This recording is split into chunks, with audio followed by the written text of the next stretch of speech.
Bueno, vamos a conversar un poco sobre el tema que convoca en estas jornadas, que es el de la formación en las prácticas y las prácticas docentes, tratando, bueno, de reflexionar acerca de esto a partir de mi experiencia y además a partir de las investigaciones que nosotros venimos realizando justamente sobre las prácticas docentes y en especial la residencia desde hace creo que 5 años. En primer término quiero agradecer a los organizadores de estas jornadas por haberme invitado y por haberme contactado para poder compartir con ustedes este rato. Mi idea es, yo sé que ayer ya estuvieron hablando sobre las prácticas y sobre la formación en las prácticas. Seguramente se cruzarán algunos temas, no necesariamente con las mismas ideas o desde la misma perspectiva. Y bueno, en la última parte me interesa, a mí en realidad es lo que más me gusta, poder dar lugar al intercambio con ustedes, con preguntas o con comentarios que tengan que ver más con las prácticas de ustedes concretas. En primer término, yo quería plantear algunas conceptualizaciones como marco inicial sobre cómo entiendo yo la formación en las prácticas, la formación en general y la formación en las prácticas. Ustedes saben, no sé si estuvo dicho ahí en esos datos, pero igual uno escucha los datos y no es que les presta demasiada atención. Yo he creado y he dirigido en la Facultad de Filosofía y Letras de la Universidad de Buenos Aires la carrera de especialización en primer término y luego la maestría en formación de formadores, lo cual dio lugar a una producción muy importante que tuvimos en ese momento la suerte de contar con una misión de la Embajada de Francia en Argentina para poder subvencionar una colección que está todavía hoy, digamos, accesible, que fue una coedición entre Novedades Educativas y la propia Facultad de Filosofía y Letras, que a los que no la conozcan, yo les aconsejo, yo no sé si están todos los números, digamos, en este momento, o sea, tendrán algunos agotados, porque no es algo que yo siga, pero sí sé que hay unos cuantos que están, y que documentaron, y así se llama la serie Documentos de Formación de Formadores, los seminarios que especialmente los profesores de Francia vinieron a dar a la facultad dentro del marco de la carrera y que, digamos, aportan toda una visión de la formación que no es la más habitual entre nosotros, que no sé, yo diría, tiene, digamos, raíces por un lado más hispanas y a su vez anglosajonas, porque los españoles se apoyan mucho en la producción anglosajona. Y bueno, para mí la producción francesa aporta otro tipo de mirada y de comprensión más profunda sobre los problemas de la educación en general y de la formación. Entonces lo que voy a hacer primero es puntualizar algunas conceptualizaciones, tanto como para que ustedes entiendan desde qué lugar yo estoy hablando cuando estoy hablando de la formación. Lo primero que quiero plantear es que la formación en las prácticas se ubica entre dos culturas o mundos. Y acá voy a tomar una conceptualización de Jean-Marie Barbier, que es un profesor de Francia, del CNAM, y de Olga Galatanú, que es de Ginebra, y que tuvieron el interés y la preocupación por hacer un esclarecimiento de tipo semántico respecto a los términos más habituales de enseñanza, de formación, de profesionalización, etc. Yo encuentro que esto es una herramienta conceptual muy importante. Les diré con respecto a esto que a mí me interesa la teoría, soy un amante de la teoría, pero me interesa como herramienta. No me interesa la teoría por sí misma, ni como una abstracción de mayor envergadura, digamos, o de mayor valor que las prácticas, de ninguna manera. Me interesan las herramientas, las teorías, perdón, y las conceptualizaciones siempre como herramientas para poder comprender la realidad de la educación y de la formación y para poder operar en ella, tanto a nivel del análisis como a nivel de la acción concreta. Entonces, en este sentido, las conceptualizaciones de estos dos autores a mí me parecen muy esclarecedoras. Muy sintéticamente, lo que ellos plantean es que hay tres culturas o tres mundos, le llaman ellos, todos dentro de la formación o del campo muy amplio de la formación, porque en todos ellos se produce formación, pero que tienen características cualitativamente distintas. Y ellos identifican en cada uno de estos campos una hipótesis central y una noción clave que da cuenta de esa cultura o ese mundo en especial. Esas tres culturas o mundos son la de la enseñanza, la de la formación y la de la profesionalización. Yo me voy a referir a las dos últimas porque son las que más específicamente tienen que ver, pero también voy a aludir a la de la enseñanza.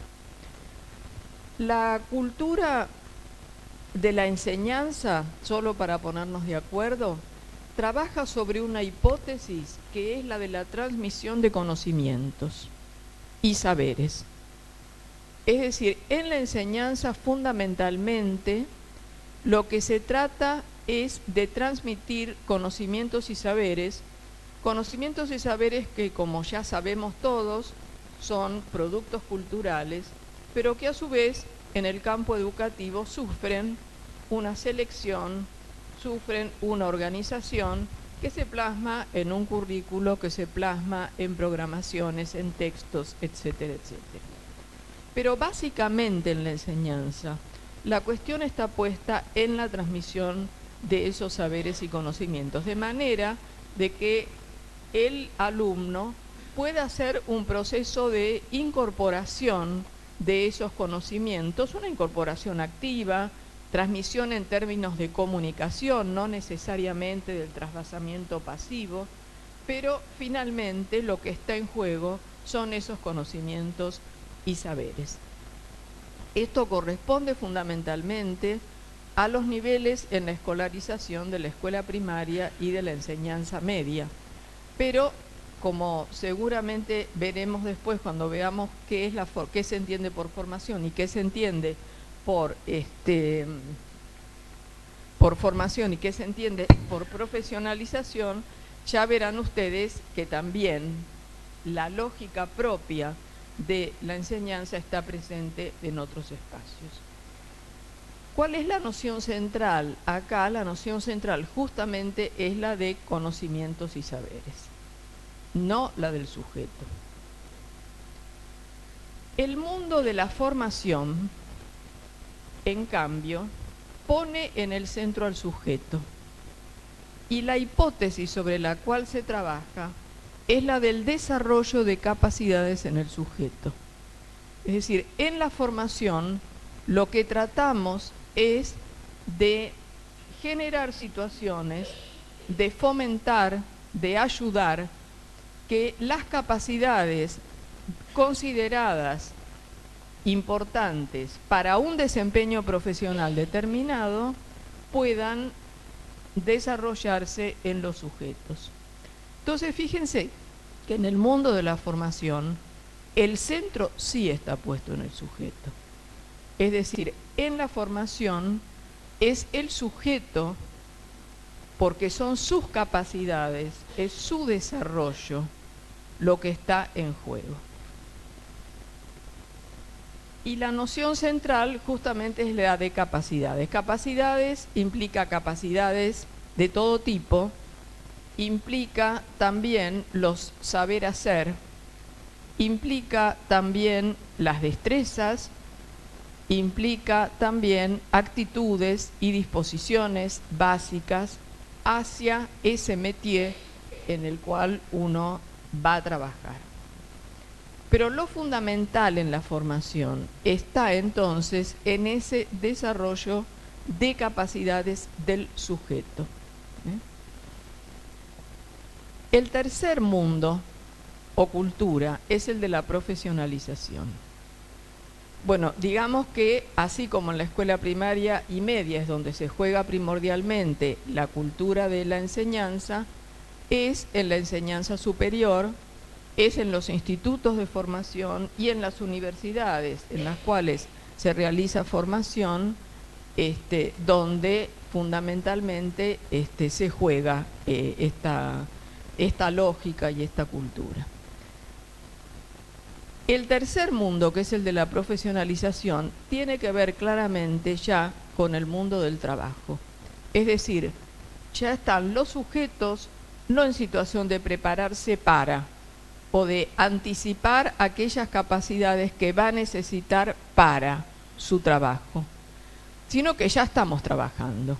El mundo de la profesionalización es el mundo del trabajo. Por lo tanto, ese sujeto que antes estaba en una situación de formación, ahora ya está en una situación laboral, está en un desempeño profesional específico.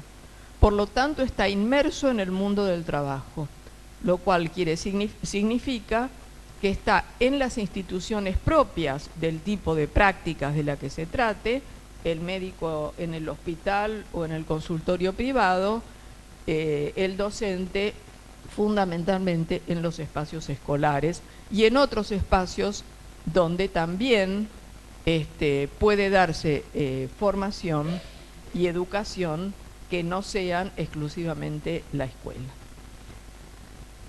En la profesionalización, como decimos, es donde el sujeto está trabajando. Lo central en la profesionalización es la realización concreta que el sujeto realiza. Y es allí donde aparece un término que desde hace un tiempo se ha puesto, digamos, muy en boga en la educación, que es el término de competencia. En realidad la competencia es propia del mundo del trabajo, no del mundo de la formación. En realidad la competencia surge en el trabajo, el concepto de competencia surge en relación con el trabajo. Es decir, se es competente en tanto se tiene la posibilidad de realizaciones concretas en el tipo de desempeño de que se trate, con eficiencia, con eficacia, es decir, aparecen las reglas de la producción, con economía de recursos humanos y materiales, y fundamentalmente con la posibilidad de llegar a desempeños que cumplan con aquellos objetivos que están fijados, no sé, para ser un tornero, para ser un médico, para desempeñarse como un docente. Entonces ahí es el tercer mundo de la profesionalización, que trabaja sobre una lógica concreta de realización en el mundo del trabajo, a través de las competencias que ese sujeto puede poner en juego. Entonces la competencia es una suerte de coagulación de los conocimientos, de los saberes, de esas capacidades que van quedando preparadas, que van quedando listas para poder ser puestas en acto en la situación concreta de trabajo. Pero la situación concreta de trabajo implica estar adentro de instituciones, estar en relación laboral, ser un asalariado, estar dentro de la lógica de la agremiación, ¿no es cierto? Es decir, que tiene dimensiones que son técnicas, instrumentales, pero también tiene dimensiones claramente laborales políticas que se juegan en el mundo del trabajo. Entonces, son tres culturas distintas que no son aislables una de la otra, sino que la lógica de uno puede aparecer en otra. Así, por ejemplo, en los institutos de formación es mucho lo que se hace de la enseñanza. En los institutos de formación se dedica buena parte de lo que se dice formación a enseñar. Lo que se hace es transmisión de conocimientos, transmisión de teorías, transmisión de conceptualizaciones, de aún modos de hacer, metodologías, etcétera, pero desde una lógica de transmisión y no de desarrollo de capacidad. El desarrollo de la capacidad supone, aún en situación de formación, poner las cosas en acto. En un acto que no es el profesional, sino que es un acto preparado, artificialmente preparado para la formación, pero donde la capacidad, digamos, se va logrando en un proceso progresivamente. Entonces ahí vemos un espacio que es de formación, pero que está muy atravesado por la lógica de la enseñanza. También nos pasa esto en la profesionalización. Todo lo que es la formación en servicio entraría dentro de la profesionalización, la formación continua entra dentro de la profesionalización. Y nosotros vemos que muchas de las formaciones que se hacen en ese nivel en realidad son réplicas de enseñanza. Es decir, también ahí hay una lógica de la enseñanza que predomina y de transmisión, no sé, de una nueva tecnología, de una nueva teoría, etcétera, pero dentro de esta hipótesis de transmisión de ese conocimiento y de esos saberes. También es cierto que cuando aparece en el mundo de la enseñanza y en el currículo la idea de las competencias, idea que yo personalmente no comparto, pero que está instalada, y que se instaló muy fuertemente en la década de los 90, y dentro de lo que se llama el pensamiento neoliberal, que, digamos, inundó nuestra realidad y nuestras cabezas.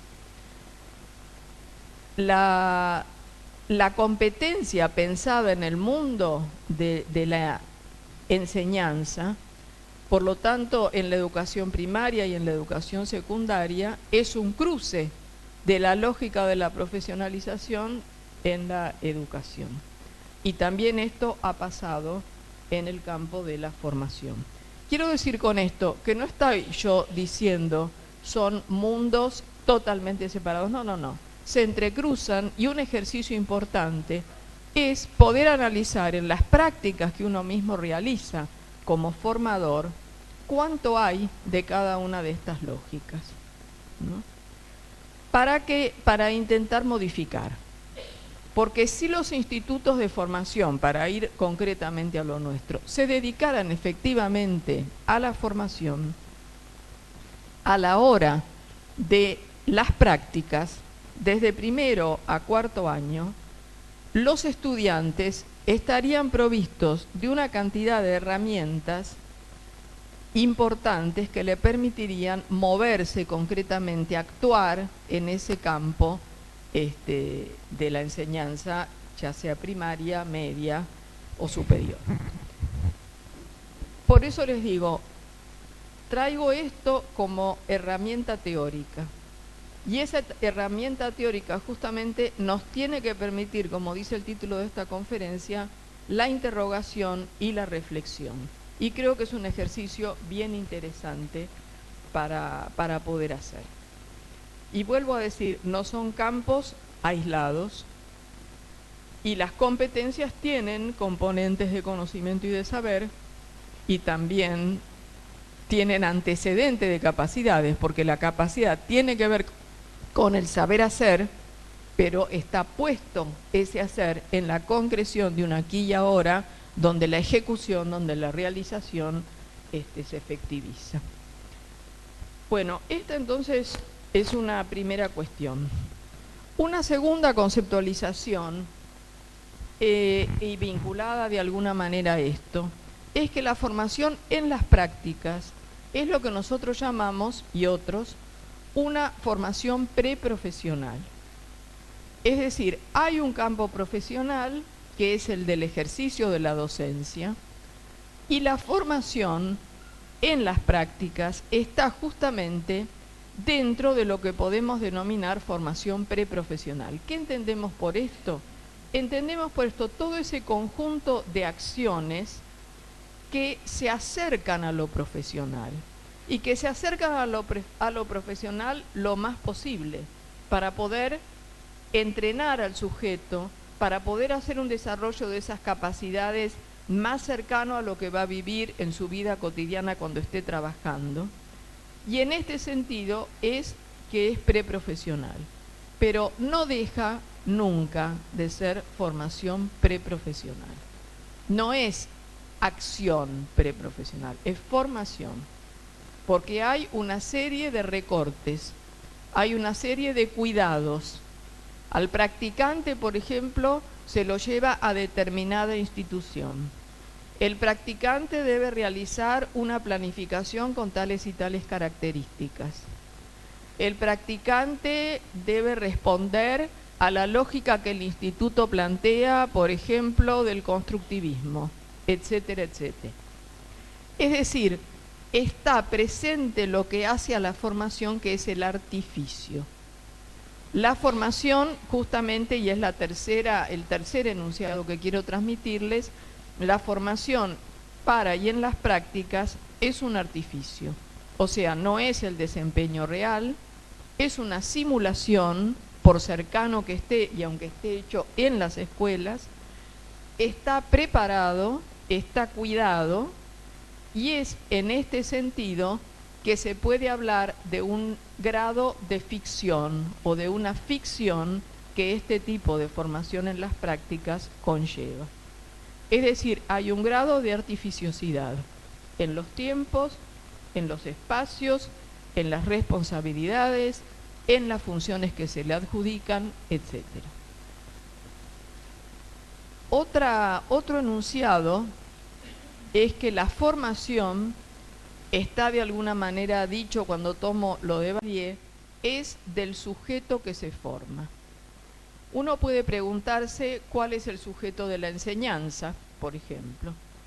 Y Alicia Camiloni, por ejemplo, en un artículo muy interesante, que seguramente algunos de ustedes conocen, dice, bueno, el sujeto de la enseñanza es el docente, es quien enseña. Ahora yo hago la pregunta, ¿cuál es el sujeto de la formación? El sujeto de la formación no es el formador.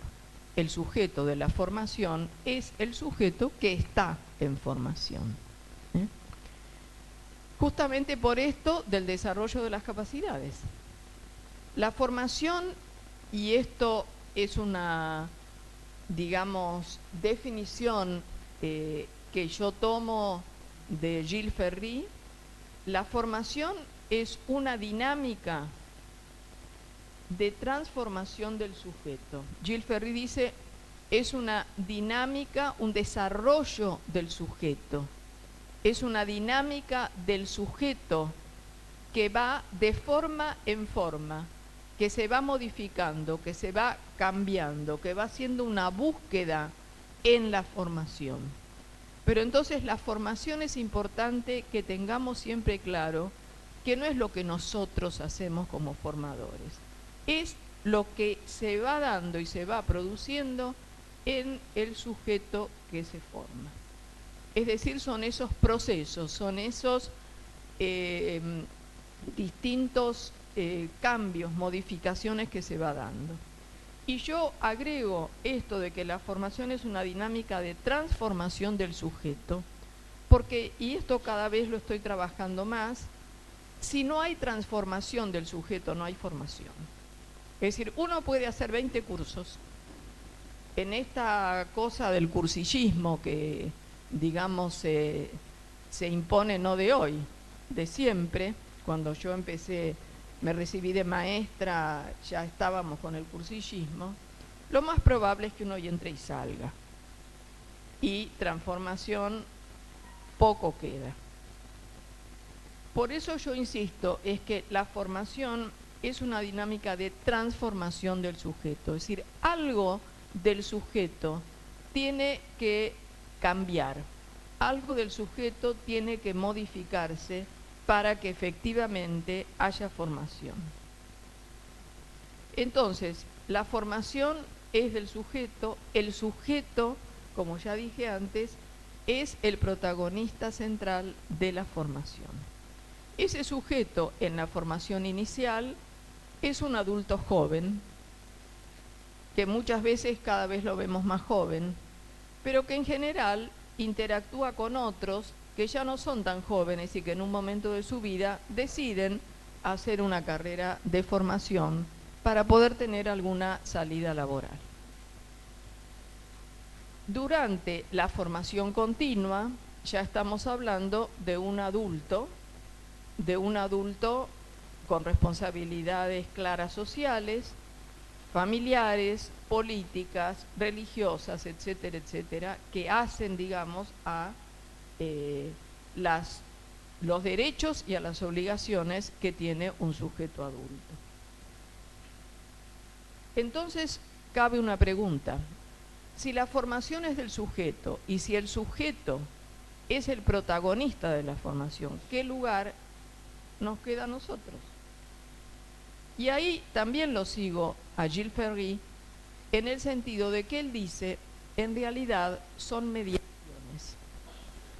Los formadores somos mediadores, pero también son mediadores las instituciones de formación, también son mediadores los programas de formación, el currículo de la formación, los textos, la bibliografía, otros compañeros, etcétera. Es decir, ¿cuál es la idea? Ese desarrollo de la persona en la formación va siendo ayudado, va siendo incentivado, va siendo estimulado, va siendo de alguna manera provocado por las intermediaciones que otros, y especialmente las instituciones de formación y los formadores, pueden realizar en relación con la formación de ese sujeto. Y esto no significa un lugar menor, sino significa una pérdida del protagonismo, una pérdida del lugar de centro, para ponerse en un lugar de tercero que puede, con sus acciones, contribuir justamente a que esas transformaciones del sujeto puedan ir dándose. Entonces, esto me parece también que es importante plantear, este lugar de los formadores y de las instituciones como mediadores, o sea, como ejercicio de la mediación, no de la mediación en el sentido jurídico, ¿no?, sino de la mediación en el sentido de un tercero, en el sentido de alguien que, puesto en relación, ayuda a provocar y a que esas transformaciones se den en el sujeto. La otra cuestión que me interesa plantear con respecto al sujeto, y no voy acá digamos, a dedicarle tiempo, solo se los dejo para que ustedes lo sigan trabajando o pensando. La noción de sujeto es una noción que es propia del pensamiento moderno.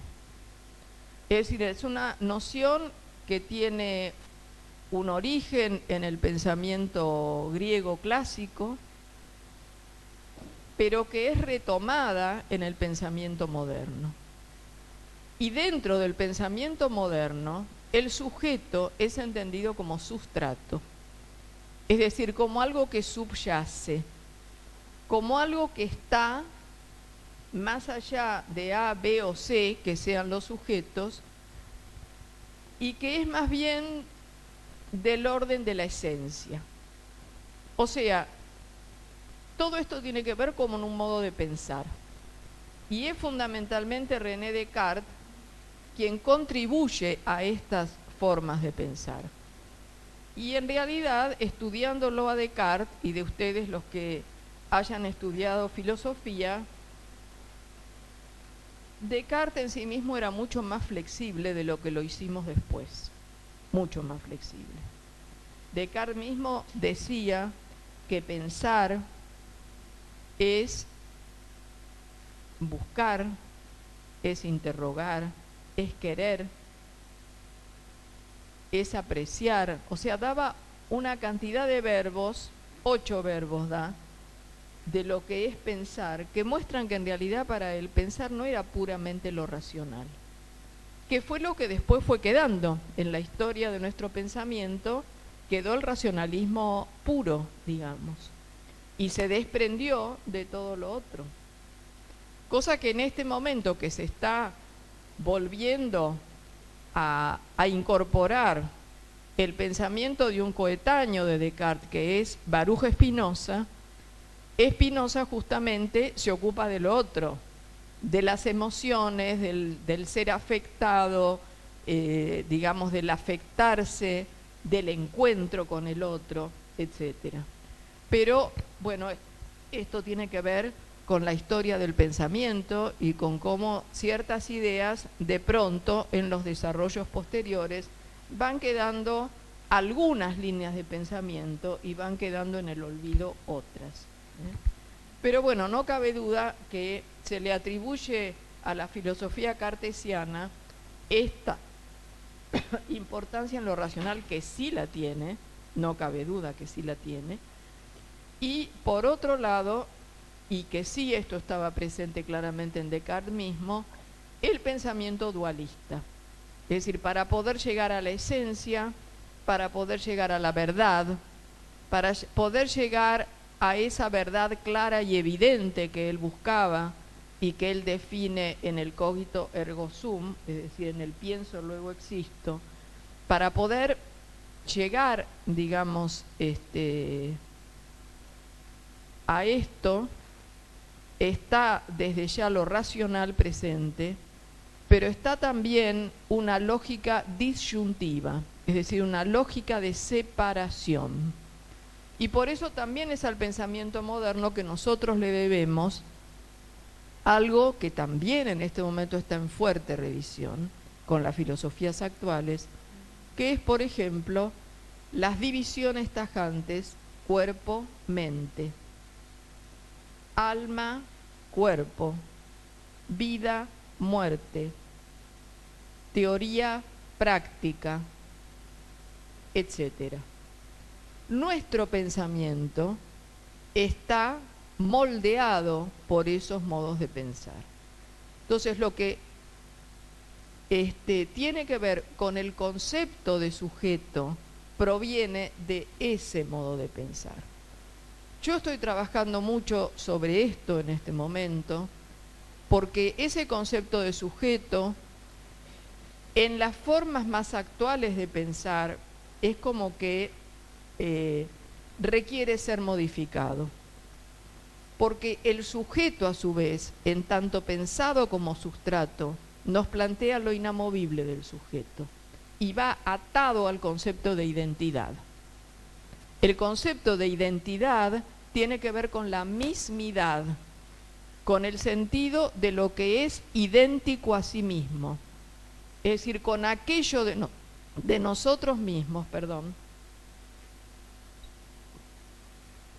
con aquello de nosotros mismos que se mantiene inalterable, así como uno podría reconocerse, no sé, en su adolescencia o en su niñez, cosa que cuesta mucho, Si uno realmente quiere pensarse a sí mismo en el tiempo, no es tan fácil encontrar esa mismidad. Yo misma, y como experiencia personal, me miro físicamente y no tengo nada que ver con aquella adolescente que era bastante linda, con ojos grandes que se me fueron achicando porque los párpados se me fueron bajando, con una cara lisa que se me fue plegando, etcétera, etcétera. Es decir, ese concepto de mismidad es el concepto que heredamos de este modo de pensar. Pero como dice Paul Ricoeur, otro filósofo también francés, cuando él habla de la narrativa, él dice, bueno, en realidad hay dos formas de pensar la identidad. Por el lado de la mismidad, que nos lleva a lo idéntico a sí mismo, de ahí identidad, y la ipseidad, que en cambio nos plantea algo que cambia, algo que transforma. Entonces, cuando nosotros hablamos de la identidad, y se sigue hablando de la identidad docente, es importante ver qué vamos a entender hoy por identidad. Porque la identidad docente como mismidad del docente hay que cuestionarla. Puede haber ciertos rasgos que hagan a un tipo de desempeño, a un mundo de prácticas que son las de la enseñanza, etcétera. Pero es importante poder poner un signo de interrogación en este sentido de lo idéntico a sí mismo. ¿Para qué? Para dar lugar a la transformación, para poder dar lugar a que un sujeto, aunque tenga 70 años, 80 años y aunque se haya retirado ya de su función, pueda seguir en formación. Cuando nosotros hablamos de formación continua, estamos hablando de formación a lo largo de toda la vida. Si hablamos de formación a lo largo de toda la vida, estamos hablando de la posibilidad concreta de que cualquier sujeto, a lo largo de su vida y hasta tanto muera o quede, digamos, con algún tipo de problema que lo imposibilite, es un sujeto en transformación. Es decir, sostener la formación continua, es sostener la posibilidad de transformación del sujeto a lo largo de toda su vida. Entonces, signo de interrogación, ¿dónde quedó la identidad?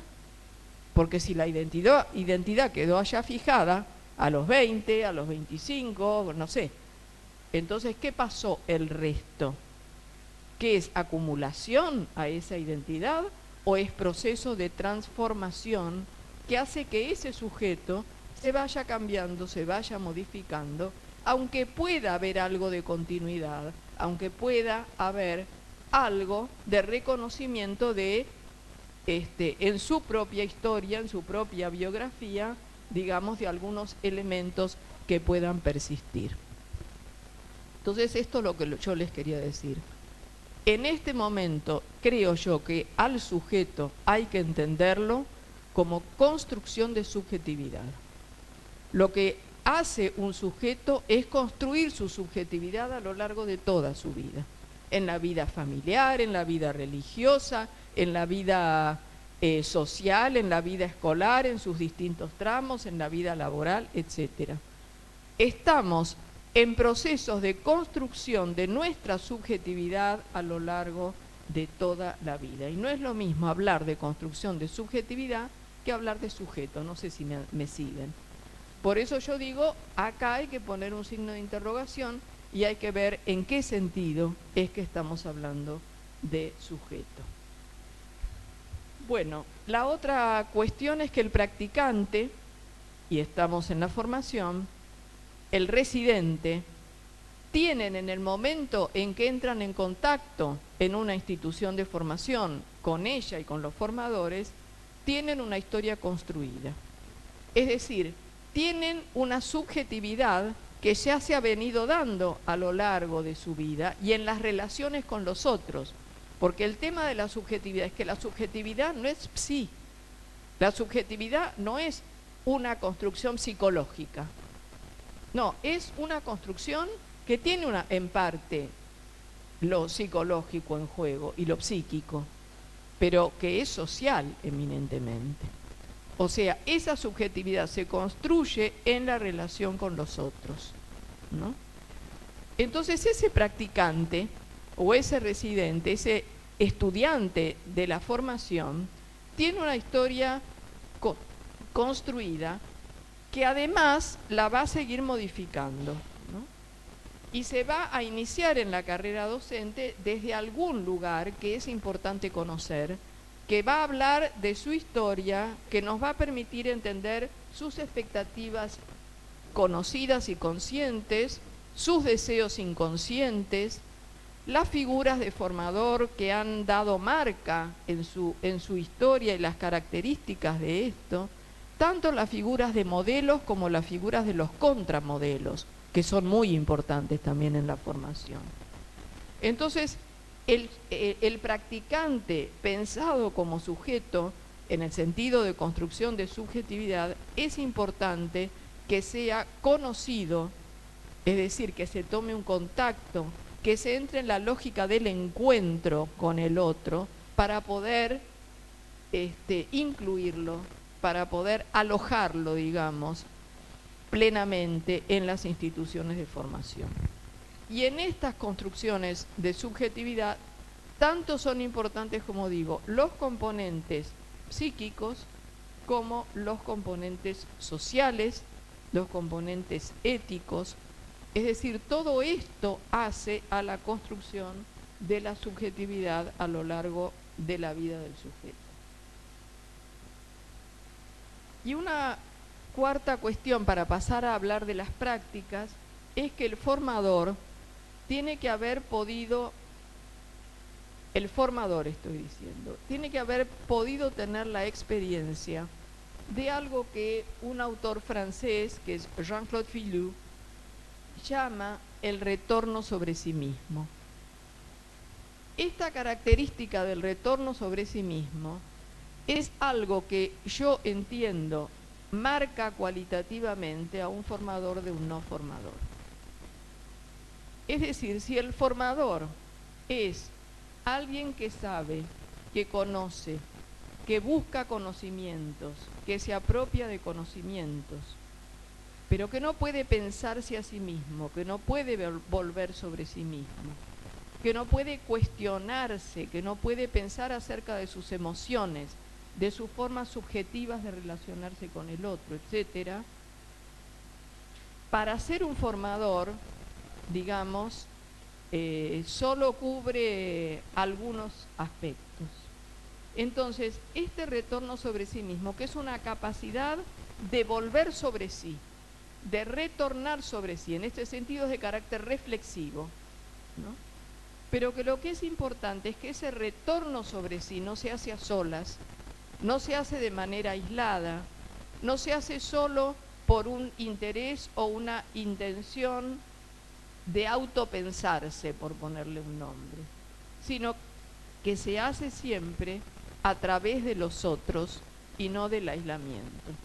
Son los otros, son las representaciones que los otros se hacen de uno mismo, son las respuestas que los otros dan de uno mismo, las propias respuestas que los estudiantes dan de nuestras actitudes, de nuestras conductas concretas como formadores, las que nos tienen que permitir este retorno sobre sí mismo.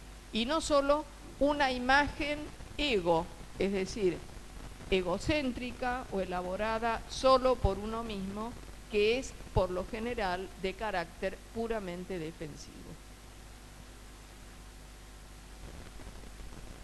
El formador, además de esto, por supuesto requiere, y creo que este es un componente importante, experiencia docente en el nivel en que forma. Esto le da ductilidad, esto le da la posibilidad de meterse en las situaciones, de ir y venir, de verlo al docente de aula, de ver de qué manera trabaja, de proponer otras estrategias, otras alternativas, de ponerse en situación de escuela, de cómo son los alumnos de una determinada edad o de una determinada característica, etcétera. Tiene que tener además competencias relacionales, y esto es fundamental para ser un formador. ¿Esto qué quiere decir? Capacidad de escucha, capacidad de ayuda al otro, capacidad de contención emocional, y más tiene que tener este tipo de capacidades que las de control y las de evaluación. La formación requiere ser acompañada, y esta característica de acompañamiento es una característica que yo les diría excluye la evaluación en sentido calificativo. Nosotros podemos tomar la evaluación claramente en dos sentidos. Evaluar, es decir, emitir juicio de valor sobre algo, y la de control, el ejercicio del control a través de la calificación, etcétera. Son dos sentidos bien distintos de la evaluación. La evaluación en el sentido analítico, es decir, estar al lado del otro para ofrecerle la mirada de un tercero, la mediación, acerca de lo que hace, de lo que planificó, de cómo se desempeñó en una clase, del material que preparó, etcétera, etcétera. Todo eso es la materia prima del seguimiento en las prácticas. Pero la evaluación, en el sentido de estar por detrás, en el control de si está mejor o si está peor, si está para un 9 o para un 6, eso para mí hay que dejarlo en suspenso. Yo propongo para la evaluación en las prácticas que la evaluación quede a posteriori de haber terminado. Sí, por supuesto, está la supervisión que los profesores de prácticas y aún el propio maestro o profesor co-formador ejerce. En el sentido de que, bueno, si llega un practicante que, bueno, si llegó y está muy poco capacitado, algo pasó en la formación, porque eso se tiene que advertir antes. Pero bueno, muchas veces puesto en situación, aparecen inhibiciones, aparecen traumas, aparecen situaciones que impiden que esa persona pueda estar a cargo de un curso, por ejemplo. Entonces sí, en ese sentido la supervisión tiene que estar para cuidar a esos terceros que son los alumnos de un curso, los alumnos de un grado que están en juego en una situación de práctica. Pero no más que eso, no más que eso, para saber si en algún momento hay que retirarlo y hay que decirle, no, mira, tenés que volver a pensar sobre esto, vayamos de vuelta a hacer otro recorrido y después vas a volver, si estás en condiciones. Pero la cuestión de la evaluación, que es tremenda, como se vive en las residencias, yo creo que sería mucho más importante dejar el espacio abierto, dejar el fluir, dejar que ese residente tome confianza consigo mismo y en la situación concreta del aula y permitir que haga todo ese proceso con las observaciones, con las retroalimentaciones de lo que ha estado haciendo, para que pueda ir pensando y para que pueda ir desarrollando otras cosas en la práctica, pero la evaluación tendrá que ser lo que esa persona que está en situación de hacer sus prácticas pueda informarnos, no descriptivamente, en parte descriptivamente, pero fundamentalmente reflexivamente. Es decir, es el poner en análisis las prácticas que ha hecho. Y en el poner en análisis las prácticas que ha hecho, ahí va a entrar todos esos saberes, saberes teóricos, saberes de la experiencia, representaciones previas, etcétera, que esa persona tiene. ¿Para qué? Para poder hacer luz sobre la práctica que él mismo ha hecho. Para eso necesita un poco de distancia, distancia en el espacio, distancia en el tiempo, y poder volver a ver lo que ha hecho, tener los informes de los profesores que lo han observado y de los maestros o profesores de aula que lo han observado, y con todo ese material rebobinar.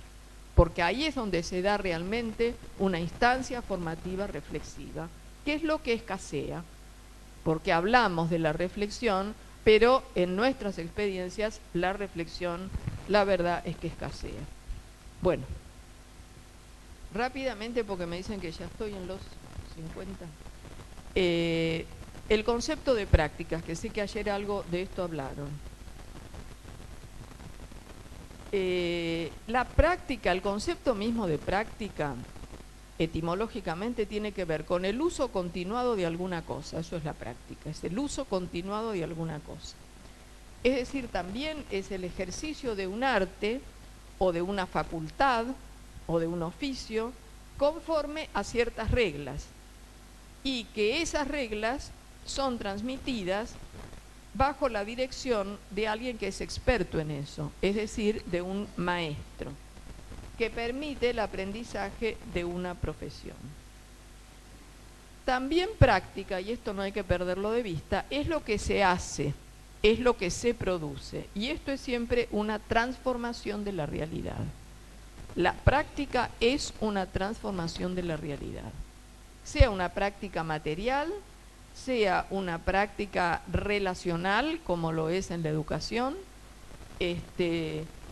una práctica virtual, etcétera. El saber práctico, y esto ya estaba en los tipos de saberes que planteó Aristóteles, es un saber que vincula la acción con la deliberación. La práctica es acción deliberada, ¿no? La praxis, como se la denominaba, está siempre pensada en relación a valores y a fines, y está orientada a la búsqueda del bien común. Junto con la política, digamos, hacen ambas a este tipo de saber que es el saber práctico, aunque a veces no quede tan claro el bien común. Pero es importante que tengamos esto en cuenta.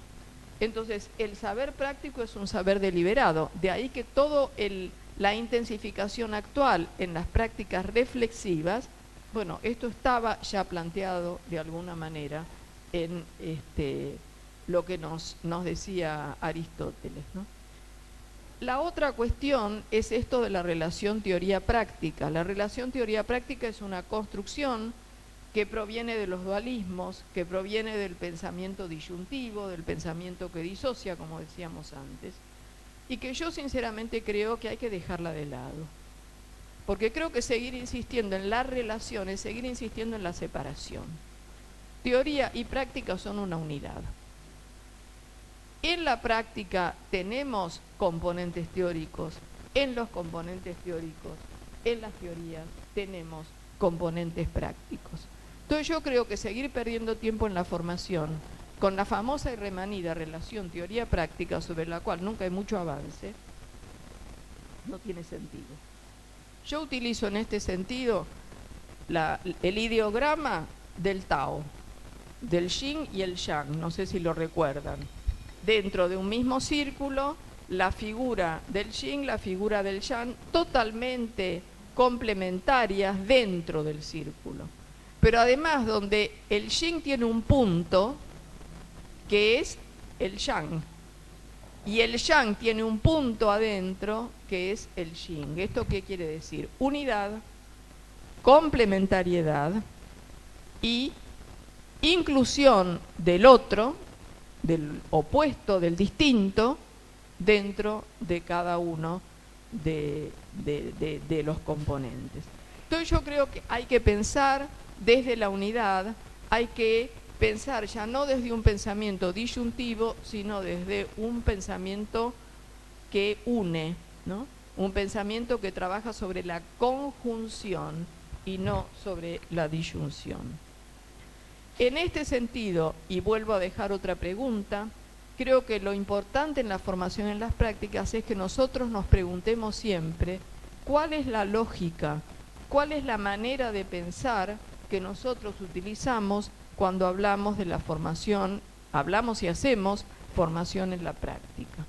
Es decir, se trata de la práctica desde una lógica hipotético-deductiva, es decir, del pensamiento clásico, donde primero es la teoría y luego viene la práctica, es decir, lo que llamamos una lógica aplicacionista, o se trata realmente de una lógica inductiva, donde la práctica tiene su singularidad, donde la práctica tiene sus zonas de incertidumbre, donde la práctica tiene interrogantes que permiten a partir de la práctica búsquedas diversas, teóricas, de la teoría elaborada por distintos autores, pero también de las teorías implícitas que los docentes tienen y que elaboran dentro justamente de la comunidad de práctica a la que pertenecen. Entonces, ahí dejo esto, la pregunta acerca de cuál es la lógica, en el sentido de si es una lógica deductiva o si es una lógica inductiva, la que utilizamos en la formación de las prácticas. Los currículos actuales que tienen la práctica de primero a cuarto año en la formación inicial, pero que tienen además la formación general y la formación también general pedagógica, digamos, que son formaciones teóricas, en la realidad siguen obedeciendo a la relación aplicacionista. No se ha podido superar esto. Por eso digo que hay que seguir manteniendo ahí el interrogante. La otra cosa que me interesa plantear es que las prácticas constituyen no una práctica. Como dice Michel Desserteau, un historiador que estudia las prácticas en la vida cotidiana, él dice que se trata de las maneras de hacer, de poder entender en la práctica las maneras de hacer en plural. Es decir, dice, las operaciones multiformes y fragmentarias relativas a ocasiones y detalles que están insinuadas, están ocultas en los sistemas que se implementan y que se ponen en uso. Entonces, una cuestión que me parece en este sentido importante es que cuando nosotros formamos para las prácticas, podamos adentrarnos en esos haceres múltiples, fragmentarios, pequeños, que están presentes en la vida cotidiana de las escuelas y, por lo tanto, en las prácticas docentes.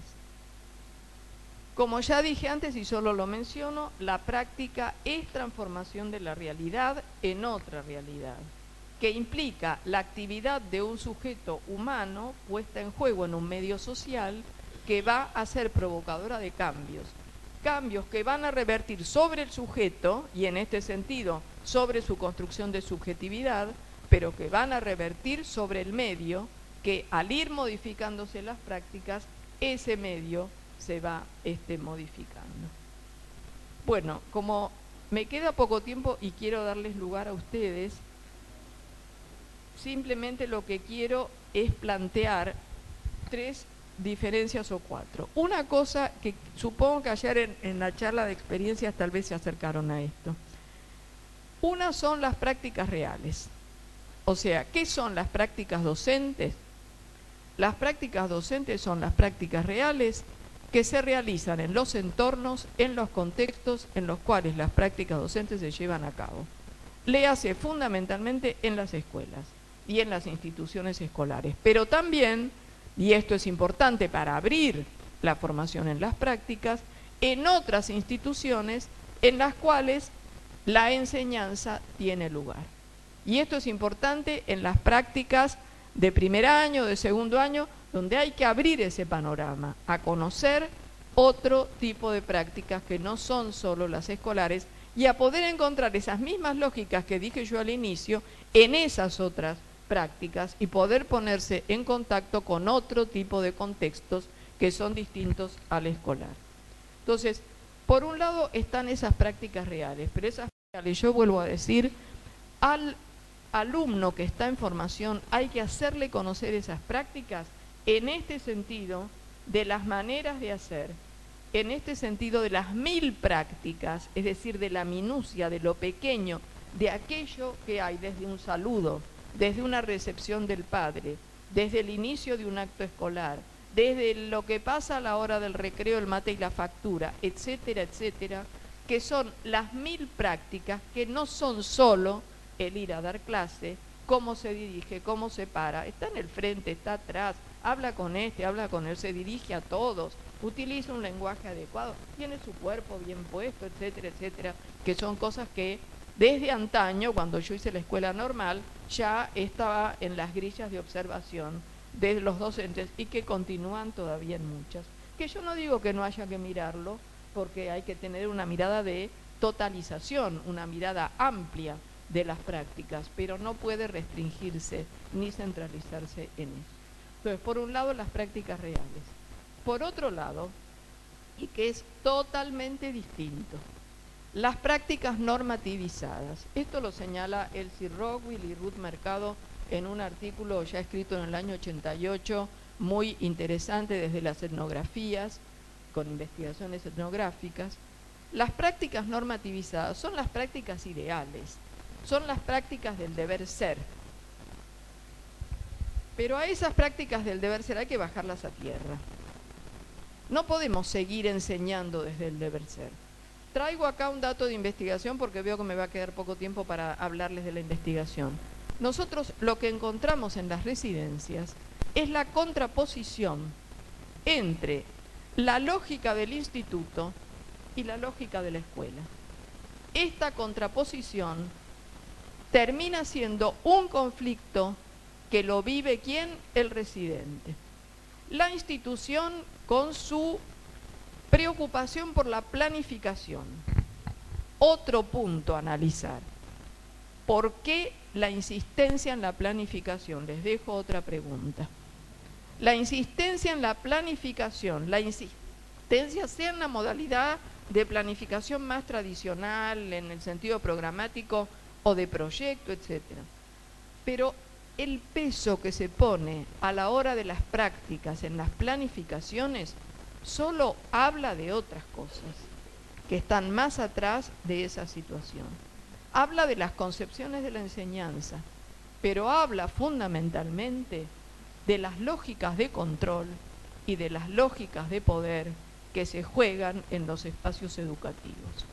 Parecería que ese practicante que va a ir ahí a dar la práctica, si nos presenta una planificación correcta, está en condiciones de ir. Y resulta que lo que uno ve investigando esto es que es mucho más la energía puesta en lograr la buena planificación que en ir a verlo dando clase. Todos los ojos de la institución formadora están puestos en la planificación. La planificación tiene que ser aceptada por el profesor, no sé acá cómo le llaman, áreas, talleres, ateneos, no sé en Entre Ríos cómo lo han denominado curricularmente. El profesor de las sociales, el profesor de las naturales, el profesor de lengua, el profesor de matemática y el profesor de residencia. Una vez que todos estos la miraron y la aceptaron, lo cual para el residente es un aquelarre, porque está con poco tiempo, tiene que terminar todo a tiempo para que se lo corrijan, pero además los profesores tienen sus propios tiempos, entonces tampoco pueden corregir todo.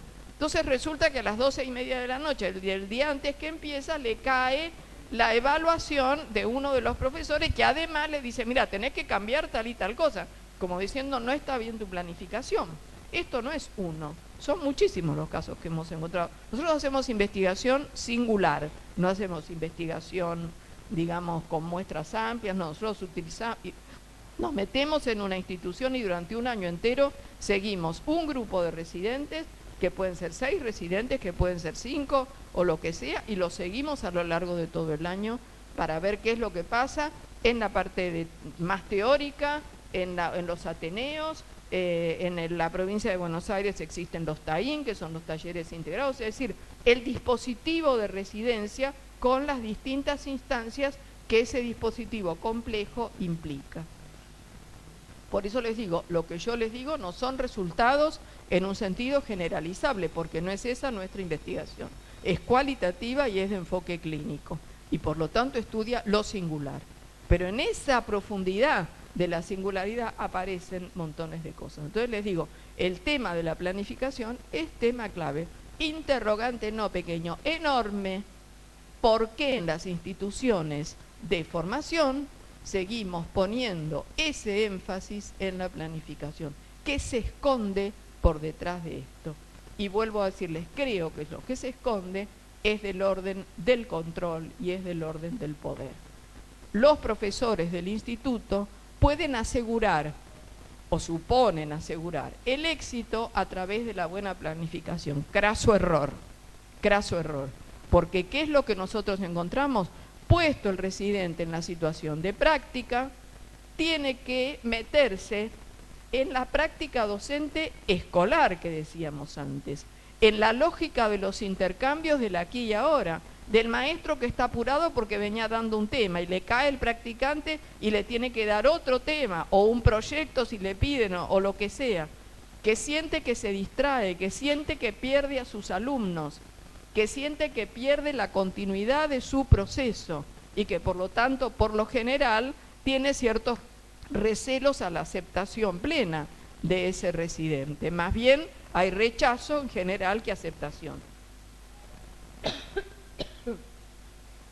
Entonces les digo, tema de la planificación es un tema que es un resabio de Comenio, que Comenio interesantísimo y Comenio nos ha aportado muchísimo, pero está hoy, del siglo XVII a hoy, está hoy en los institutos de formación.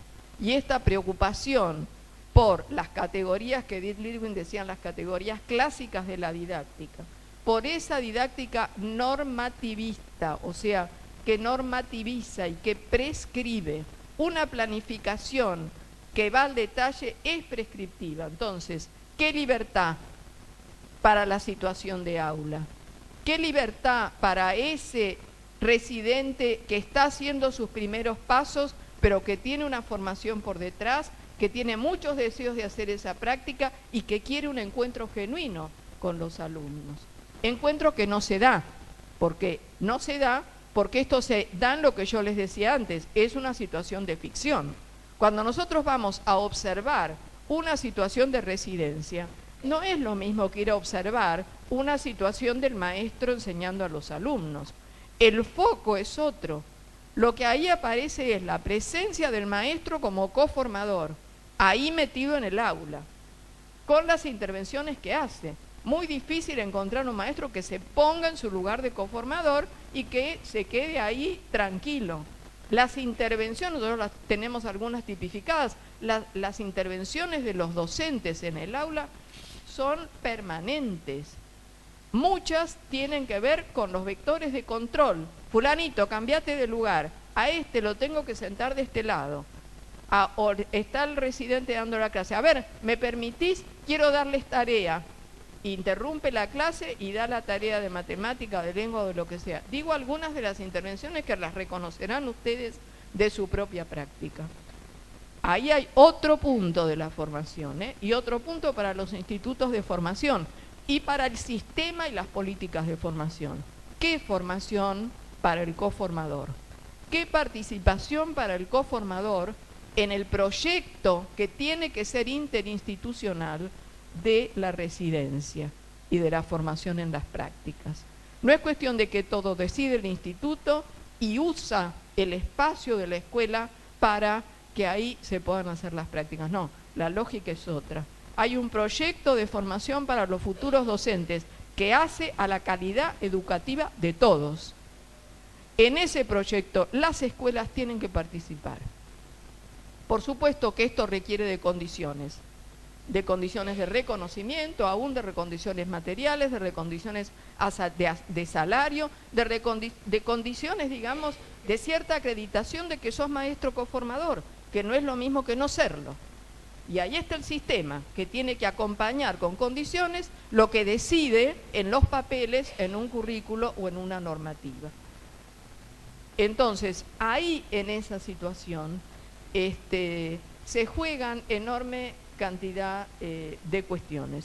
Pero vuelvo a decir, poner fuertemente la interrogación en esta insistencia en la planificación. Es el nudo gordiano de la residencia, es el nudo del sufrimiento de los residentes. Les digo, esto en general es más que la situación de meterse ya en el aula y de enfrentar, salvo que la relación con el maestro coformador sea tan intrusiva por los roles intrusivos del maestro que le estén impidiendo al residente poder desempeñarse en ese espacio. Pero donde aparece la preocupación mayor es ahí. Son dos preocupaciones grandes: el docente y la relación con el docente de aula, desde la planificación misma. ¿Qué me va a dar? La institución me formó en el proyecto, pero la docente me da temas o me da páginas del texto. Bueno, ¿cómo concilio una cosa con la otra? ¿Cómo hago un proyecto de la página del texto? ¿Y quién se volvió loco? El residente. Porque hay cosas que no son conciliables, porque son lógicas distintas. Pero el profesor del instituto le sigue exigiendo el proyecto, porque es su identidad.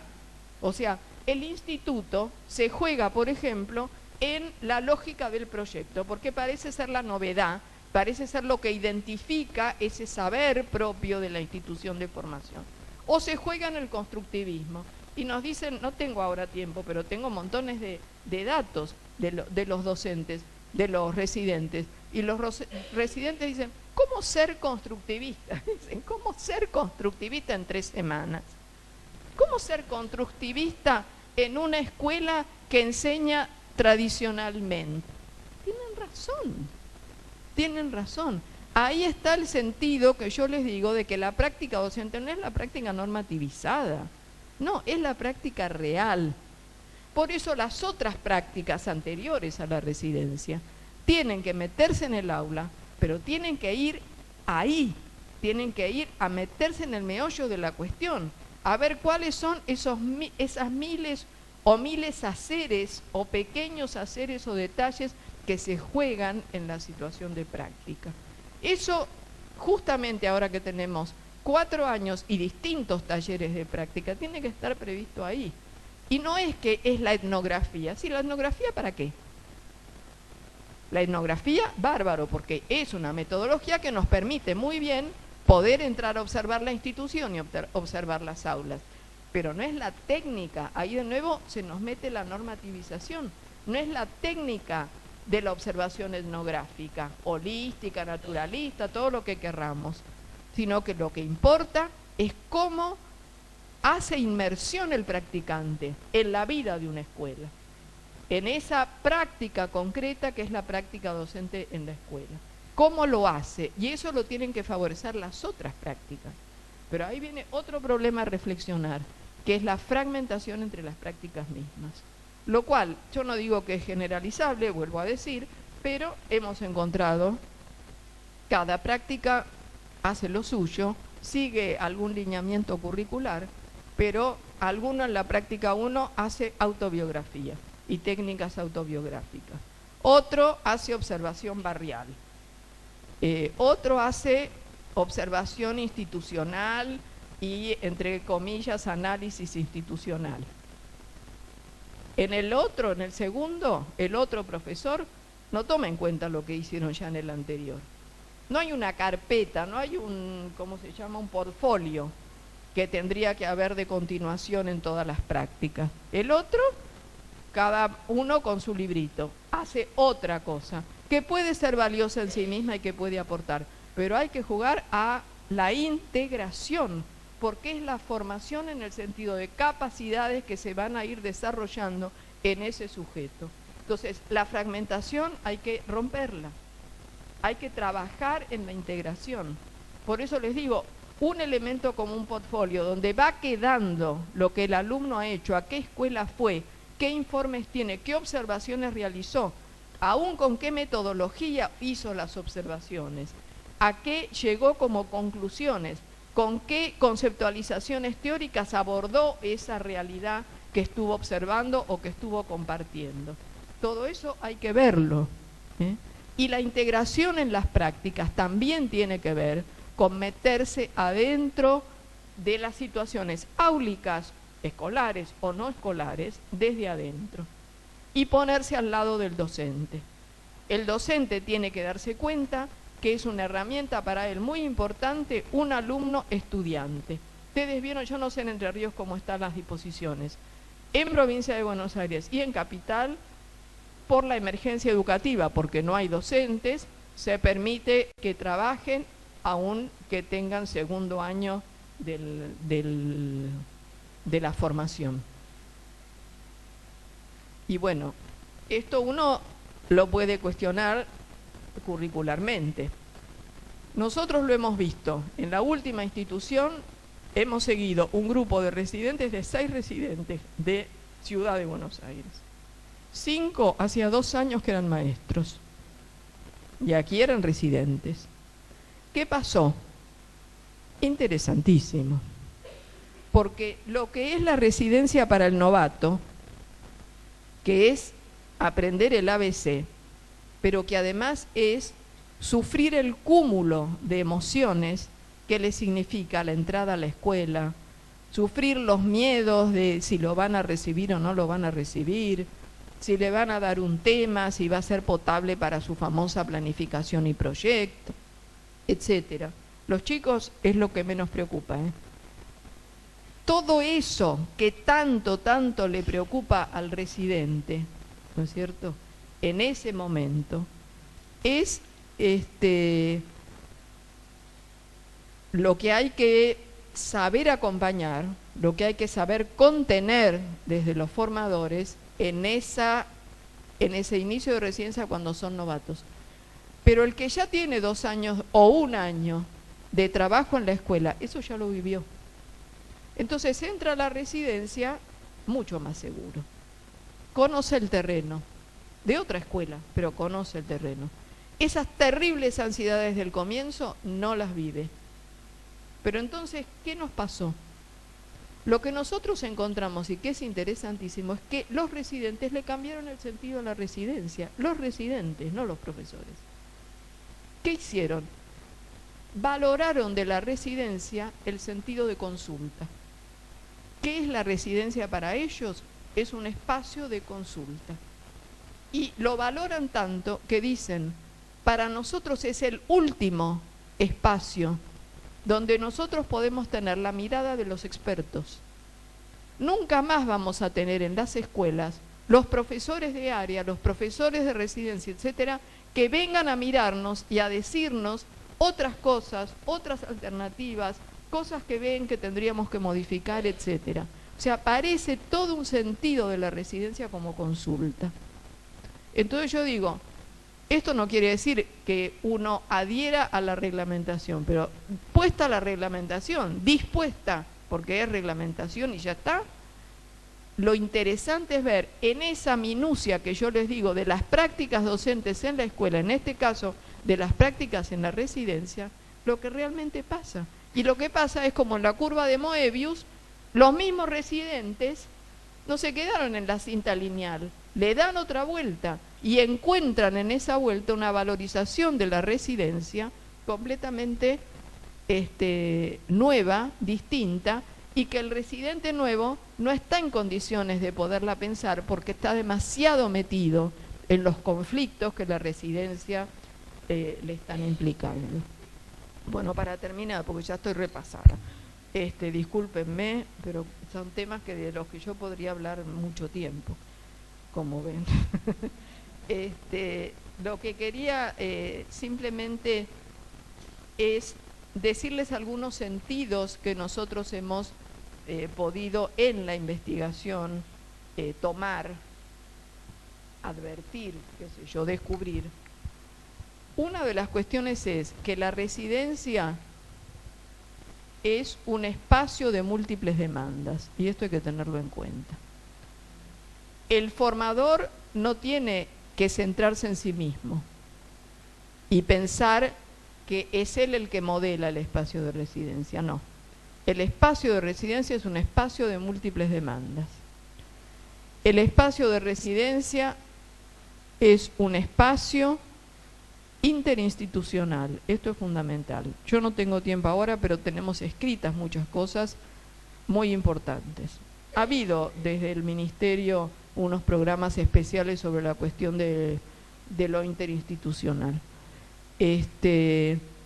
Por eso es que está bien, es al Instituto de Formación o a la universidad que le corresponde comenzar a pensar el proyecto de residencia, pero tiene que ir a llevarlo a la escuela, no para pedir las escuelas, para compartir cómo va a ser esa formación, para compartir qué cosas de la institución interesan, qué espacios de la institución están abiertos, porque así como está, que yo decía, la práctica de la vida cotidiana escolar, la práctica docente, la práctica normativizada, hay una tercera práctica que es la práctica recortada, la práctica del artificio de la residencia. El docente residente es docente en el aula, pero no en el recreo. Es docente en el aula, pero no en la entrada y salida de los chicos. Es docente en tal y tal área, pero no en tal otra. No es docente en las especiales, ¿no? Y por ejemplo en Ciudad, el taller 5 toma 2 áreas y el otro toma las otras 2. Quiero decir, hay miles de recortes, si nos podemos, que hacen al artificio, que también hay que pensarlos para que puedan vivir la experiencia más genuina posible. Bueno, entonces, espacio de múltiples demandas, espacio de negociación. Es un espacio de negociación permanente a nivel institucional y de las relaciones interpersonales, que va generando un despliegue de estrategias de supervivencia y donde lo que aparece en los residentes es el acomodarse. Yo aprendí todo esto en el instituto, pero aunque yo no quiera, me voy acomodando. Y bueno, aquello que aprendí, el constructivismo ese que quería poner en práctica, y será para cuando yo sea maestro, dicen los que todavía no lo son, ¿no? La lógica es acomodarse. Y sí, es en las situaciones concretas que la residencia les plantea supervivir y tratar de pasarla. Otro significado es el espacio evaluativo del cual hablamos antes. La residencia es vivida como un pasaje de pruebas constantes. Esto tiene que ver con distintos registros. Hay un registro que tiene que ver con la realidad concreta que se vive.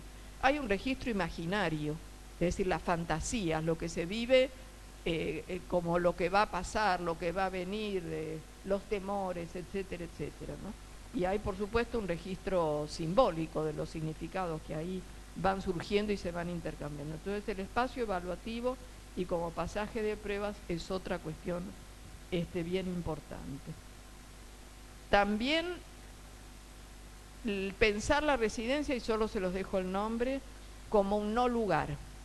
Un no lugar es algo que viene de la antropología, la conceptualización de Marc Augé, es decir, son los lugares de tránsito, los lugares como es el subte, como es el aeropuerto, y la residencia tiene mucho de esto.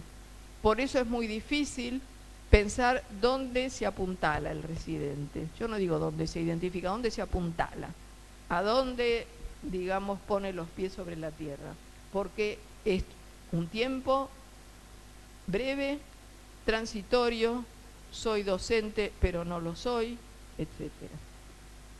El grupo de pares es otra cuestión muy importante. El valor formativo del grupo de pares es enorme. El grupo de pares es el lugar de la contención. Aunque el profesor de residencia tenga una capacidad de acompañamiento y de contención a nivel emocional de todo eso que le está pasando al residente, el grupo de pares es el lugar mayor de contención donde ellos comparten todas las vicisitudes que les significa la residencia. El otro sentido, al cual hicimos referencia, es el espacio de ficción al que colaboran los distintos actores, tanto como para cumplir con mi función de investigadora. Dice una residente, nosotros les preguntamos en las entrevistas cuál es la imagen de la residencia, la que tiene al inicio del proceso y la que tiene al final. Esta es del final. Dice, mi imagen es una pecera, un contexto que imita la realidad, que la emula, pero de forma muy artificial, muy de plástico, y como una cárcel a la vez, porque no es lo mismo para un pez nadar en el mar que en una pecera. Pienso que la mejor forma de mejorar la residencia sería mandar a los alumnos a hacer suplencias o a trabajar en una escuela donde vivieran una experiencia más real y sin tanta presión. Dice otra residente, para mí es una obra de teatro, porque estamos haciendo lo que nos piden que hagamos para aprobar, pero seguramente cuando estemos dentro del aula como titulares vamos a trabajar distinto, con otros tiempos, sin tanta presión, evaluando otras cosas, en lugar de estar pensando que en 3 semanas tenés que estar presentando el producto final sin importar nada más. Fíjense, 2 representaciones que claramente van a este sentido de ficción, ¿no? Que es muy fuerte. Bueno, sugerencias, separar práctica real de práctica normativizada y replantear el lugar de la práctica normativizada que heredamos de la didáctica. Práctica docente que tiene que ver con el medio, con el contexto social, con los padres, con las familias, con el barrio y con todas las otras tareas que se hacen adentro de la escuela, de lo que yo llamaría práctica enseñante, que es la del dar clase y que es la práctica que se lleva a las residencias. Trabajar sobre la lejanía entre la formación docente y lo que la formación docente implica y la práctica escolar misma. Trabajar el tema de la planificación y repensar la insistencia en la planificación y en el deber ser que nunca se cumple. La importancia de la reflexión alimentada por la práctica real, por los saberes colectivos e individuales y también por los saberes teóricos. La reflexión implica un proceso de volver sobre la experiencia, de volver sobre sí mismo y de volver con terceros que son las conceptualizaciones teóricas. Y de ahí vuelvo al sentido de instrumento de la teoría. Otra cuestión es replantear la fuerza de la heteroformación, es decir, la formación que viene puesta desde afuera. Esa formación viene puesta por los modelos de formación, por los contenidos, a todos los mismos contenidos, las mismas teorías, por las modalidades de formación de los propios institutos. Y todo esto tiene que ser replanteado. Las formas como la teoría se trabaja dentro de la formación. Otra cuestión es cómo se acerca el residente a las prácticas. Ahí viene el gran tema de la observación. Conocer las prácticas reales, hurgar en esas prácticas, meterse allá adentro. O ver esas prácticas que se van a observar en función del proyecto que yo voy a hacer, que es una mirada totalmente sesgada. Yo no voy a mirar cómo son las prácticas docentes. Voy a ver qué de esas prácticas, los pibes, cómo son. ¿Son lieros, no son lieros? Identifico a este, identifico al otro, cómo están ubicados, cómo la maestra da su clase, ¿para qué? Para ver cómo yo doy mi clase. Pero no para poder, por eso es que las observaciones tienen que estar bien planteadas como observación desde el comienzo y no solo unidas, que también son necesarias, a la situación de práctica. Y por supuesto también hay que replantear todo lo que tiene que ver con la relación teoría-práctica y el lugar de la investigación en los institutos. El lugar de la investigación en los institutos, y esto lo comparto con Elsie Rockwell, es el lugar del conocimiento de las prácticas reales, para conocerlas y para cuestionarlas. Y es el de las prácticas mismas del instituto se realizan, para conocerlas y también para plantearle modificaciones. Bueno, dejo acá y les agradezco mucho la escucha y espero las intervenciones de ustedes. Muchas gracias, Marta.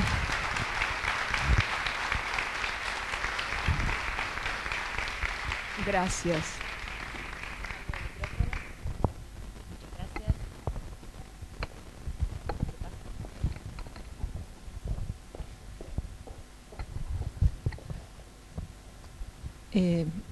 Buenos días. La verdad que un placer haber compartido este tiempo y estas reflexiones, y además de agradecerle la generosidad en compartirlas. Quisiera hacerle una pregunta porque centrada en esto de la formación y el desarrollo, tal como usted lo había planteado, después al hablar de la formación docente, pasó a hablar de cuestionando la identidad, el concepto de la identidad, pasa a hablar de una construcción, ¿sí?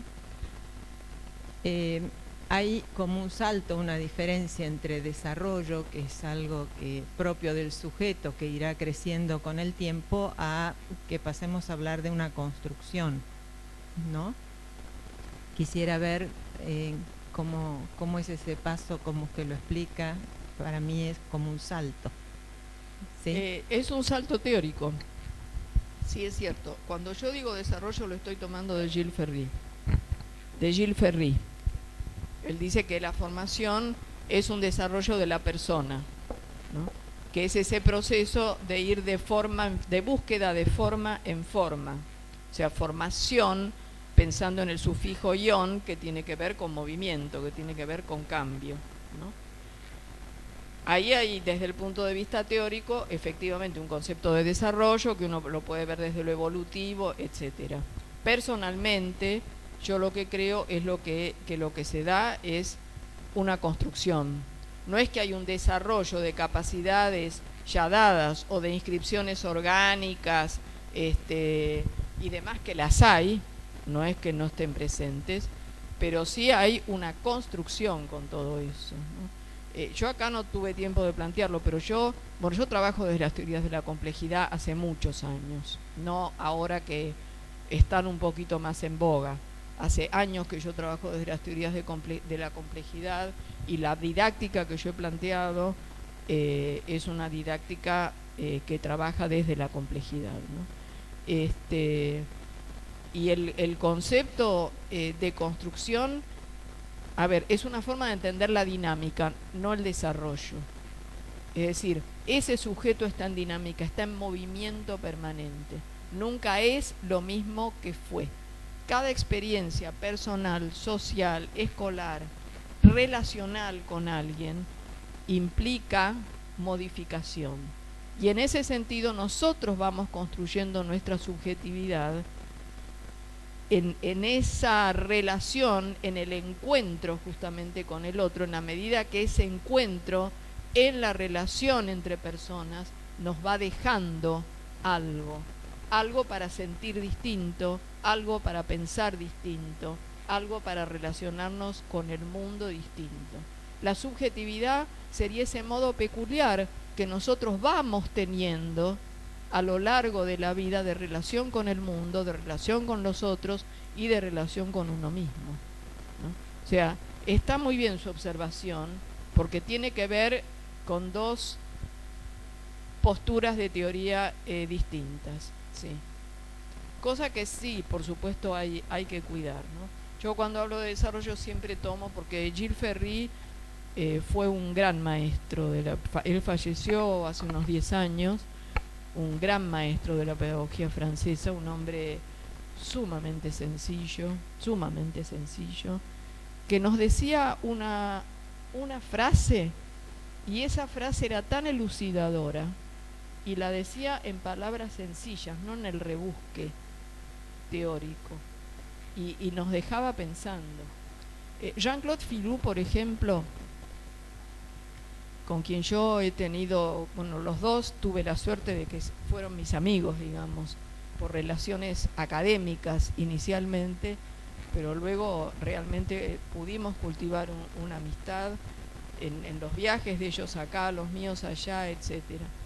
Jean-Claude Filou tenía como padrino a Gaston Bachelard, el epistemólogo. Era muy amigo de su padre y fue su padrino, pero además fue su profesor. Y él nos decía que Bachelard lo que decía era que cuando uno de una clase, de un encuentro pedagógico, de un encuentro con alguien, podía llevarse una idea, en el sentido no de algo a incorporar y agregar, sino en algo que lo deje pensando, que lo interrogue, que lo preocupe, esa enseñanza estaba ganada. Gracias, Marta. Vamos a ir con otras preguntas. Bueno, al final me había arrepentido de hacer la intervención, pero la voy a hacer. No quería que suene a catarsis, por eso ahí la iba a dejar de lado. Pero a la cuestión de preocuparse por las planificaciones, agrego también, no sé cómo serán las demás jurisdicciones, pero nosotros tenemos dentro de las residencias o de las prácticas un número determinado de intervenciones que hay que realizar.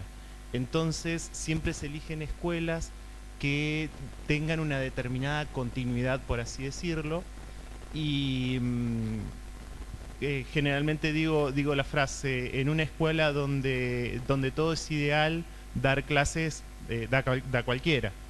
En particular me ha tocado dentro de la actividad dar clases en otra escuela donde un día llueve y no hay alumnos, el otro día hay algún evento fortuito que hace que no haya clases. Entonces, por ejemplo, pasan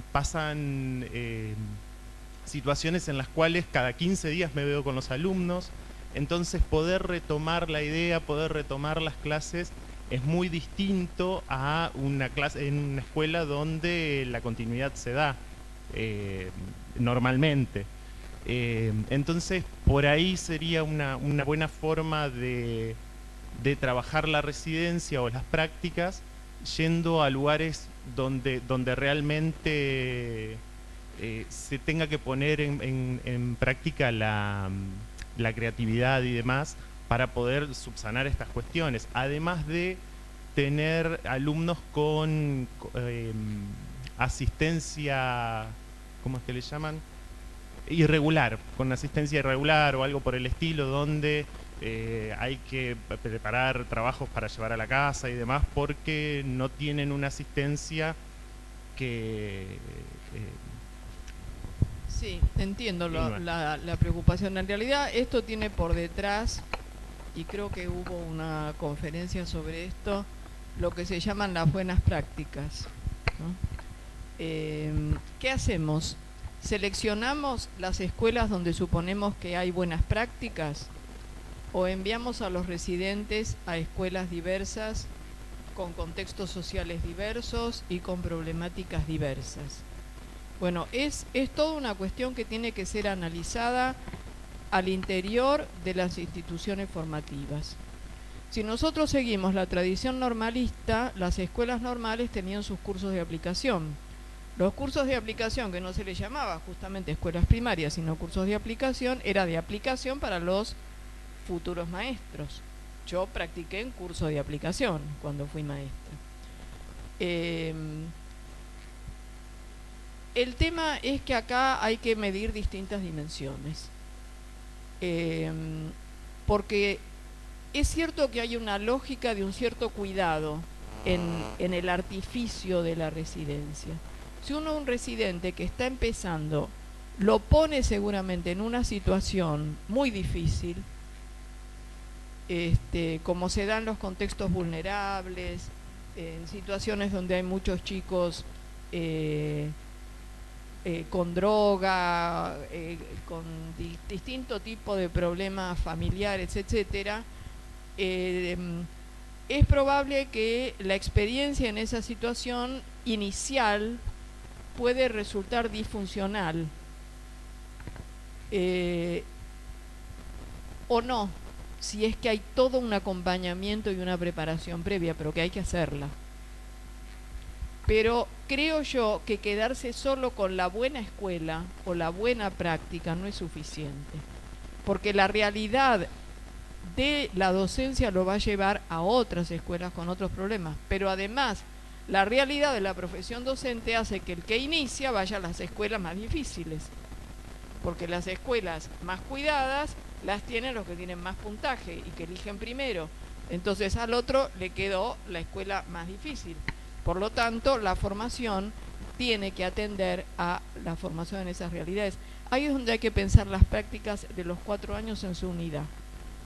Los alumnos tienen que tener contacto con todas estas distintas instituciones, con las problemáticas propias, hay que meterse adentro de esto, pero además lo que los profesores del instituto enseñan tiene que ser llevado a hipotéticas situaciones donde está este problema de la asistencia irregular y tantos otros, y lo que pasa en una escuela donde hay, digamos, una presencia regular, un cuidado de las familias, una atención al niño, etcétera.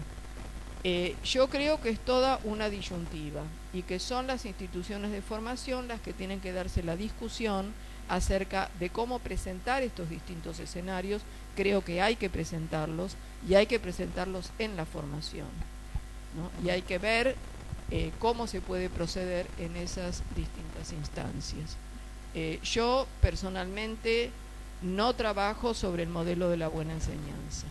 Creo que el modelo de la buena enseñanza es una forma en la investigación de seguir sobre el paradigma de la normatividad, paradigma con el cual yo no trabajo, aún habiendo sido 26 años profesora de una didáctica en filosofía y letras de la UBA, pero no es lo habitual. Entonces, bueno, me parece que hay que hacer conocer los distintos contextos, ponerlos en las distintas situaciones, pero hay que, en el conjunto del profesorado, ver de qué manera esto se coordina, se articula, etcétera. Bueno, buenos días, la verdad un placer escucharla y de sus valiosísimos aportes. Me quedé pensando en la articulación de las escuelas asociadas y nuestros institutos, y si bien nosotros en Buenos Aires tomamos dentro de las escuelas asociadas, escuelas de nuestro grupo educativo o escuelas pertenecientes al Arzobispado de San Isidro, el tema es que no logramos una articulación como queremos, entonces hay quiebres, ¿no es cierto? Y mi pregunta es cómo lograr un mayor compromiso con las escuelas destinos o asociadas, cómo hacer para que convertir a estos maestros, como bien vos decías, en coformadores. Sé que en la provincia de Entre Ríos se está haciendo mucho. Desde la normativa en Buenos Aires, ¿hay algo de esto? Bueno, hay una intención de formación de coformadores, pero por ahora mucho más que la intención no se ha visto. Yo, bueno, creo que sí, que hay respuestas que tiene que dar el sistema, es lo que yo decía de condiciones, generar condiciones concretas para que esto se pueda hacer efectivo. Pero también es cierto que hay otra cuestión, y es formar a los futuros residentes y docentes en el análisis de las situaciones. Es decir, ¿por qué persiste la no articulación? ¿Qué es lo que pasa en las instituciones concretas para que la no articulación se da? Tanto a nivel político, a nivel organizacional del sistema, a nivel institucional de cada una de las escuelas y de lo que pasa dentro de esas escuelas, como a nivel, digamos, concreto de las personas que trabajan en estas situaciones. Es decir, hay algo para mí muy importante en la formación, que es la formación en el análisis. Ningún docente puede ser un buen docente si no tiene herramientas de análisis de las situaciones. Las situaciones son cada vez más cambiantes, las situaciones son cada vez más heterogéneas. Nos vamos encontrando en el día a día con situaciones que a lo mejor hace 15 años ni las podíamos pensar, que eran totalmente inéditas y sin embargo son el aquí y ahora real. Frente a eso, ¿qué hay que proveerle al futuro docente? Herramientas de análisis, acercarse a la realidad y tener, tanto metodológica como teóricamente, instrumentos para poder entender esa realidad y en función de eso buscar alternativas de respuesta.